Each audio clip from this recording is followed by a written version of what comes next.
90.3 WHPC now presents Law You Should Know. The law affects every aspect of our lives, our home, our jobs, and our recreational activities. Now, learn about the law and how to protect yourself against the loss of your liberty or property, and learn how to stand up for your rights and seek compensation when you have been wronged. Your host for Law You Should Know is attorney Kenneth J. Landau, a past dean of the Nassau Academy of Law, and frequently lectures to lawyers on ethics and avoiding problems with clients, and to the public on how to choose and use lawyers. This is Law You Should Know on the voice of Nassau Community College, 90.3 WHPC. Hi, this is Ken Landau, and welcome to Law You Should Know. Today we're going to discuss buying or selling a house in a tough market, when the current market as it is on Long Island and in New York right now. Our special guest is Bernard Caprera. He's an experienced real estate person, and he works at Douglas Elliman Real Estate. He also teaches the real estate salesperson class right here at Nassau Community College, and will give information if you want to attend that class to start a new career in real estate. He also teaches a class on buying or selling a home, 2 different classes, here on Nassau Community College, which is available over Zoom in case you want more information on buying or selling a house. Bernie, welcome to Law You Should Know. Thanks, Ken. You've been involved in the real estate for so long, and I'm sure that some of your suggestions can help our listeners to buy or sell a house or help someone they know. In terms of selling a house, what are some of the initial important things for people to do? Well, one of the first things that you want to do is you want to get a value of your property. That's step number one. And there's different ways of doing it. One of the classes I teach that you mentioned is for sale by owner. If you want to sell a house without using a real estate agent, I teach. That's a class that I teach. So if you're not going to use a real estate agent, what you want to do is you have to determine value of your house. What you'll do is go to different open houses in your neighborhood, find houses that are similar to yours, find out what the asking prices are, and make a comparison. But remember one thing, the asking price is not necessarily the selling price. You can also contact your mortgage company and have them send an appraiser, or you can go out and get your own appraisal. Have them come in and just tell them you want to get a price as far as what the house would sell for. The appraisers come in for different type things, for if insurance and other things, and they may come up with different values. But if you want to sell the house, they'll come up with a value for you. And you can also invite several real estates to come over and give you an idea what it's worth. The proper way of doing it for me is to give you what they call comparables, houses that recently sold that are similar to yours. And then we make a comparison, 4 or 5 of those houses, compare it to yours, add money for things that you have, the other houses don't, subtract money for something that somebody has. They may have a garage and you don't, so we have to make a deduction for that. And then we can give you information. The only thing is, with the salespeople, they're going to be hounding you for a little bit anyway. And you just tell them, you change your mind. You're not selling at this point. But those are the way. And important for someone selling a house, is it important to stage their house? And what does that mean? All right. I took 2 classes of staging with a woman named Barb Schwarz, Schwarz. She invented staging. She's from, I believe, Washington State. I know she's from the West Coast. She's also a golfer, because I talked a lot of golf with her during the breaks. She started teaching staging houses. And what staging means is just that. You don't want the house look like it's been lived in. There are different things you want to do to make things look nice for a potential buyer coming into the house. Some of the things I've done is, if you have a dining room table, make sure you have it set. I usually do it for, like, if there's going to be a lunch. I don't have all the wine glasses and all the other glasses and forks and knives that you would have at a big dinner party. Just basically, if you have a couple of plates, glasses, a napkin and a napkin ring, and things of that nature. I've also had dens that I had set up whereby you have let's say a Monopoly game that looks like it's in the middle of the Monopoly game, and you have the money spread around and the dice on the thing, and houses and hotels and things like that on the board. I've had another situation where with the master bedroom, you have part of the bed, the blanket tucked over, And on top of that blanket, you have a book that's opened, and then you have a pair of reading glasses on top of it. So like somebody got out of bed, maybe to go to the bathroom or something, and they just left it that way. So staging a house is basically getting a house, uncluttering it. That's number one, and making it look presentable. Now, one of the ways you get ideas to do that is you look in these magazines, these home magazines, and you can always see that they do things like that. One of the things I always thought was nice was one of the things I tell when I'm doing an open house, I tell the seller that I'm going to be putting 3 oranges in a nice little bowl in the kitchen on the counter. And they tell you in the class, and they tell you other places, you have to have an odd number of things, either 3, 5, or 7. 3 is a good amount. It's not overly burdening anything. It's just 3. And having 3 oranges because of the orange color, it gives you a little color that's added to the room. What about curb appeal? Let's say outside of the house, before when someone's passing it by or walking up to the house, what are important good things or bad or turn-offs? Curb appeal is critical because the fact is, so is putting a sign in front of your house, by the way. Those 2 things are critical because what you're getting the first impression of people. Now, if somebody's driving by and they see a sign in front of the house and they call me up and say, Bernie, I see you have a house at 123 Sesame Street. I'd like to see it. They're already partially sold on that house because they've seen the outside, they've seen the location. So that's always a plus. And as far as the curb appeal for other things is you want to make sure that your lawn is cut, make sure that the hedges are trimmed, your area right around the front door is neat. Maybe you have to repaint the front door. Make sure that the bell works. I've been in houses starting to show houses, and you go to press the button where the bell is, and the button, instead of being a smooth thing, it was cracked, and you start getting bleeding fingers from pushing the button. So you want to make sure that the whole area in front of the house looks very attractive.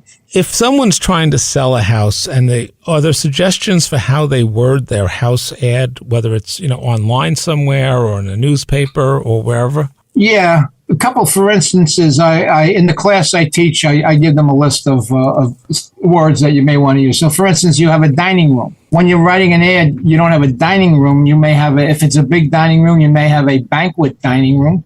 If it's a larger than that, you may have a King Arthur dining room. And you want to use some kind of flowery type of words, rolling, yard, things of that nature.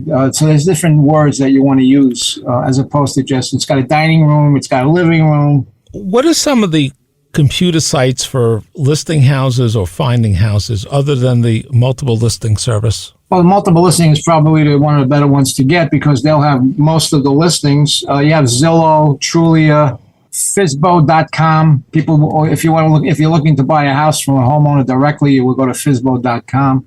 And there's a lot of different things. I mean, between different real estate companies have their own websites. You can go to, like mine, it would be DouglasElliman.com.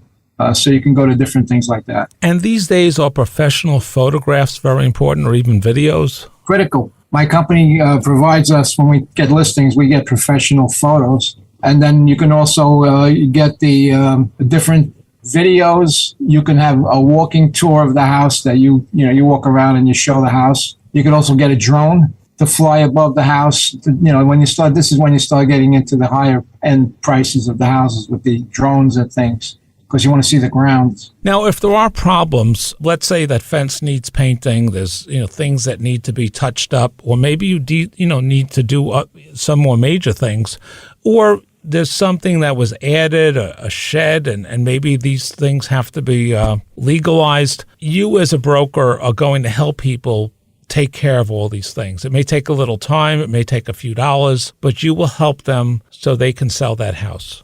When I first go to the house, with my first appointment, to see if I'm the right agent for them, I make a list of those type items, which I talk to them about when I go back a couple of days later. If I get the listing, I go back and check all their papers out, and I check to see what certificates of completion they have and what they are missing. So every time you add a garage or something like that, you have to get the town's approval, and you have to do it according to the town code, the building code. And once it's done that way, they issue paperwork. So that's one of the things I go back and I'll explain that to them. And as far as painting a fence or something, that will be part of my staging talk to them. So you as helping someone to sell a house, you're going to be a problem solver. If they have these problems, big or small, every house is likely to have some issues. You're going to help them resolve it so they can sell that house. It may take a little time and perhaps a few dollars. Yeah, well, that's one of the reasons why when I first go in, I talk about the certificates of completion or COs or whatever. We call them COs. Everything's a CO. And the reason I do that is to get it done quickly and not to mess any time up once you go to contract. If you go to contract, you want to close when you're supposed to and not get delayed because you need the final inspection of the garage. And no one wants surprises or hurdles later on or at the tail end. It might result into a canceled deal. It might result into all kinds of difficult negotiations. You want to try to prevent these problems. Yeah, anytime I see something that a potential problem, I'm immediately on the phone with the homeowner explaining what they should be doing. That you have to call up and say, "Oh, you got a problem," but you also have to tell them how to resolve that problem. Bernie, just give us your information again if someone wants to contact you about selling or buying a house. Yeah, sure. My name is Bernard Caprera. I'm an associate broker with Douglas Elliman. My phone number is 516-712-9654. And if you want to take the class for sale by owner, now a FSBO class, a for sale by owner class, statistically, between 8 and 12% of people who try on their own will be able to sell on their own. The rest will list with real estate. My goal in that class is to increase your odds of selling it. And I've had success with people selling their own home after that class. If you're interested in taking that class, you can call the school, the Lifelong Learning Department, and the number there is 516-572-7472, and it's called Selling Your House on Your Own. And you also give another class, and we'll talk about some of the topics in a moment, on buying a house. And you give that class people can sign up for if they're a first-time home buyer, and you'll give them insight into what they can afford and what they should be looking for. And, of course, you also give the class for real estate to become a real estate salesperson, and they can call that same number for information on that class, which can lead to a part-time or full-time career in selling real estate. That's right.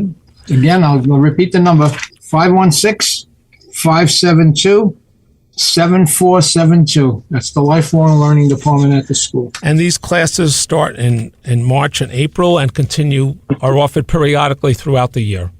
That's correct. And let's focus on the Homebuyer Seminar you give here at Nassau Community College. What are some of the topics you cover there for someone who's just wants to be educated before they buy their first house and be able to obtain a mortgage, et cetera? Yeah, my starting point is just to take them through the process. I'll take them step by step through what has to be done, and then I'll break it down after that. And most of them don't realize all the things that they have to do to buy a house. I key on the fact that the first thing they should do, regardless, talk to a mortgage person. That's the first and most important thing that they would have to do. And just to make sure how much house they can afford, it's going to have them an opportunity to check their credit report, their FICO scores. Most credit reports, from what I understand, have errors on them. So it gives them a chance to get rid of those problems before they actually go to contract on a house. And they also learn about how much cash they need up front to use as a down payment, to pay for closing costs, to pay for their attorney, perhaps for some needed repairs on the house before they can move in. Yeah, basically, depending on the type of mortgage you get. For instance, if you're going for a VA mortgage, you don't need any down payment. If you're going for an FHA loan, you can get away with 3.5% down. And there are other type loans that it'd be anywhere between that and 20%. If you're going for a conventional loan, conventional means that the person who's lending you the money or the company doesn't sell that loan off to the government. And they either hold it in their own portfolio or they sell it off to somebody else independently. And they'll want 20% down minimum. So you can get away anywhere between 3.5% and 20%. And part depends on the price of the house. That can be a lot of money. And of course, if you're paying less, you might be paying a higher monthly payment. So you just got to make sure you have the income and resources to make that payment. That's right. Is it practical to rent a house with an option to buy to make sure you like the area, to see if you like that particular house, and maybe you're not sure about your future job circumstances? Well, the problem with that is, I don't know if you're aware, but all the houses in Levittown when they were first built were rents with option to buy. But in any event, most of the houses, not all, most of them. Rent with option, you're investing money which you may lose. So you're going to be paying extra monthly rent, which is going to be used towards a down payment if you buy the house.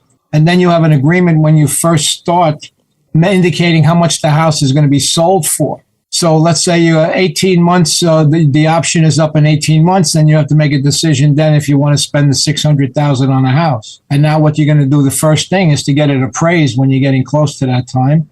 And if the house is worth more than $600,000, it's worth to buy.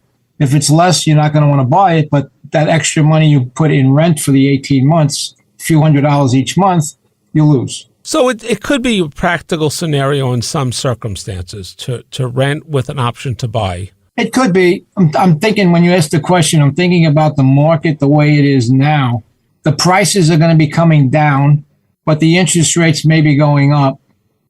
So that could be, it could be a problem with the market the way it is now. It's going to depend on the interest rates. So would that be a possible scenario? This way you're renting and you're hoping the interest will go down in the next year. And if that happens, then you might be in better shape to buy. Yeah, what also happens is if the values, if you have, the houses are worth less money, you're not going to want to buy it. But if it's worth more, you can always buy the house, and once the interest rates start coming down, you could refinance. So there's always that option. What are some other things that renters can think about, whether it makes sense for them to buy? You know, how long they expect to be in an area, or, you know, if they have enough money saved? When is someone going to be ready to buy a house, and does it make sense for them to buy a house? You can always go online nowadays and compare rent to owning a home. You can punch in information, how much your rent is now, wherever you're living, a price range for the house you want to buy, what the interest rate is, how much the monthly payment would be there. And you may be surprised that the difference between the rent and the mortgage isn't as big as you think it is, especially with the deductions you get by having a mortgage. You'll get a tax deduction, and then you'll get a deduction on the interest on the mortgage. So if someone's going to be in an area for, let's say, a couple of years, they can afford to. They have a credit approval, they have some savings. It may make sense for them to buy. Oh, yeah. They told me when I was buying my first house 100 years ago, oh, you're only going to be in that house 5 years. And then, you know, just take what you can get. And then after that, the second house, you can be more fussy. Well, I'm still in the same house. So. I think I was fussy to start with. And hopefully it's gone up over the years. Yeah, a little bit. So, I mean, chances are, looking at long-term patterns, real estate goes up. Real estate is a good investment. And buying real estate makes sense. Yes, long-term. Short-term right now, I'm not sure. There is a 7 to 10 year real estate cycle.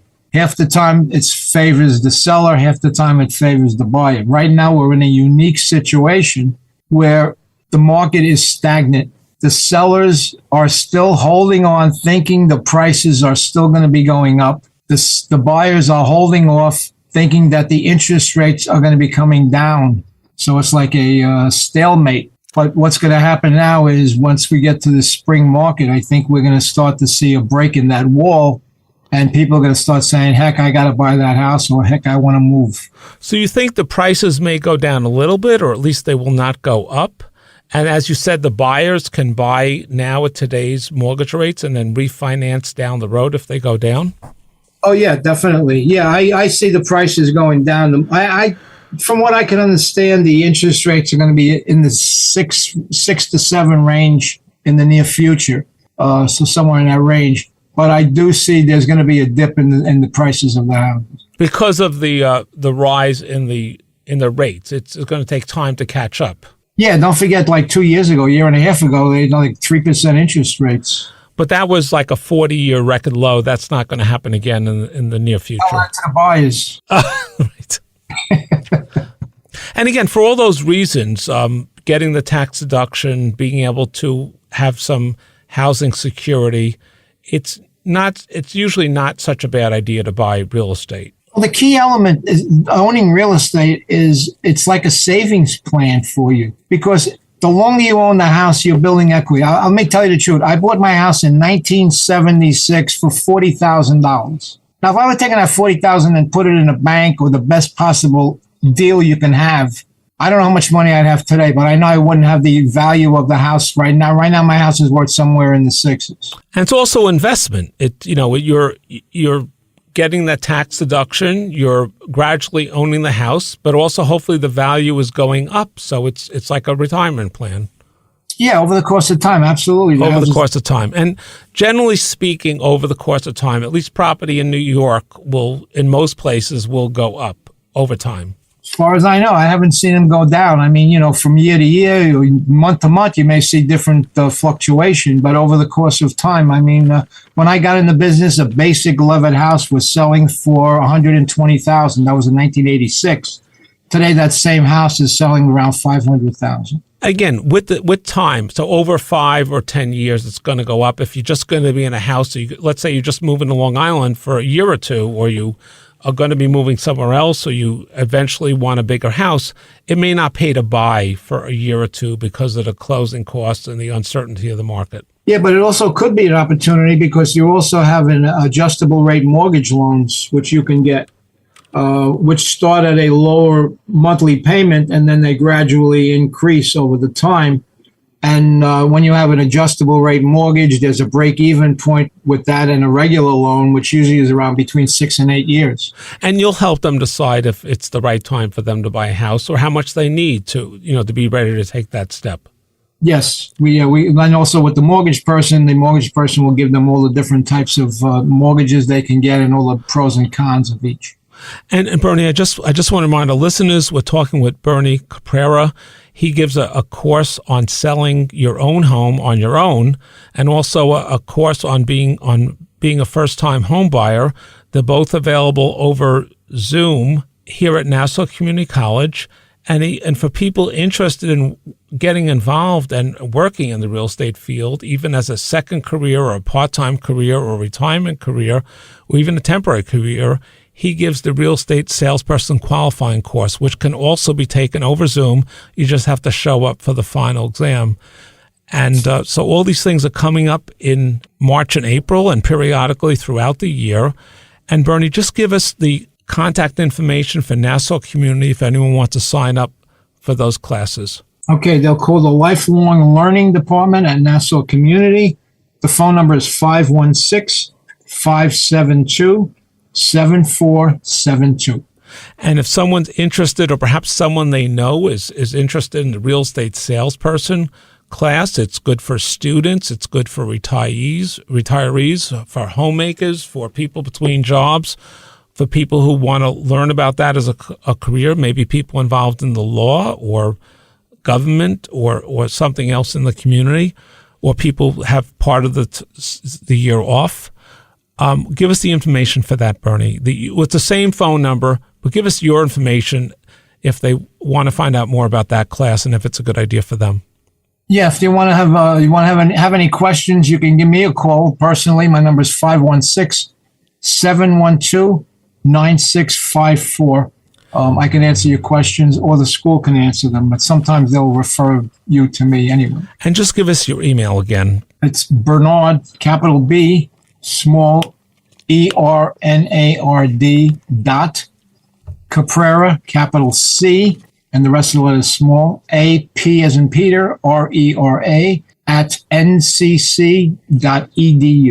And I just want to remind our listeners, we have a podcast that talks in detail about what being a real estate salesperson is about and what topics are covered in the class.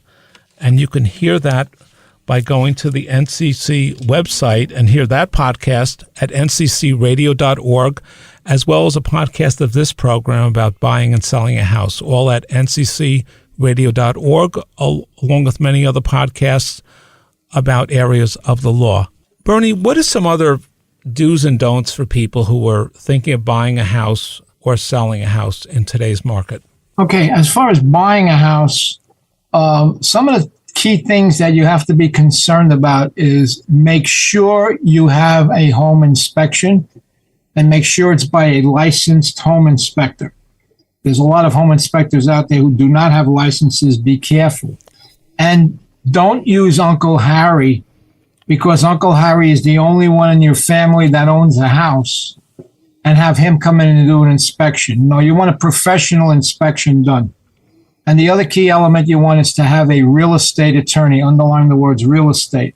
Attorneys who do real estate. I've had situations where people will use divorce attorneys, criminal attorneys, and sometimes they don't know all the ins and outs of the real estate contract. There are things in there that if you don't do real estate, you may miss. As far as selling the house, the key, as I mentioned before, is pricing it right. And the way you want to price it is the different ways that I mentioned. Either do it, get an appraisal, call a couple of real estate agents to come in and give you an idea. Go to open houses in your neighborhood and get ideas of what the asking prices are going to be. And if you're a buyer and there are problems with the house, some of them may be easily repairable. Some of them may be easily resolved, especially, between the broker. These are things to discuss with your attorney.